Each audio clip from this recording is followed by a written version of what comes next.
Sosok Tia Fitriani, legislator yang paksa KDM hadiri rapat DPRD Jabar. Tia Fitriani, anggota DPRD Jawa Barat, Jabar, dari fraksi Partai Nasdem, disorot setelah meminta Gubernur Jabar Deddy Mulyadi dipanggil ke gedung DPRD Jabar agar bisa bertemu dengan para legislator. Tia menyampaikan permintaan itu saat rapat paripurna guna membahas rancangan peraturan daerah, Raperda, bersama Wakil Gubernur Jabar Erwan Setiawan di gedung DPRD Jabar, Jumat, 16 Mei 2025. Pada momen itu, Tia menyebut hubungan antara DPRD Jabar dan Deddy Mulyadi ibarat pasangan suami istri yang tidak harmonis. Izin pimpinan, Tia Fitriani dari fraksi Nasdem, sejauh ini Pak Wagub yang hadir di sini terus terang kalau kita ibaratnya suami istri.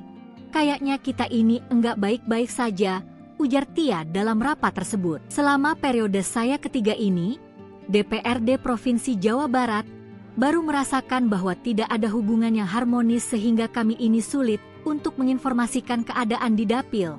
Lanjutnya, Tia ingin agar pimpinan rapat bisa memfasilitasi kedua belah pihak supaya bisa bertemu. Kami tidak bisa mendengarkan.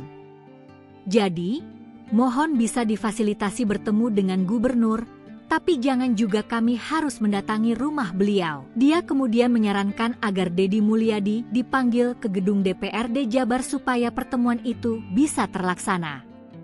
Dikutip dari laman resmi DPRD Jabar, Tia Fitriani lahir di Kabupaten Subang, Jawa Barat, tanggal 10 Januari 1966.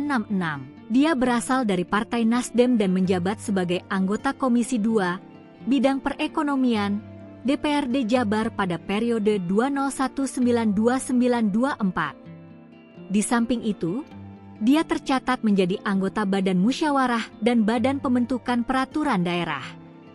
Adapun daerah pemilihan, Dapil, dia ialah Dapil 2, Kabupaten Bandung.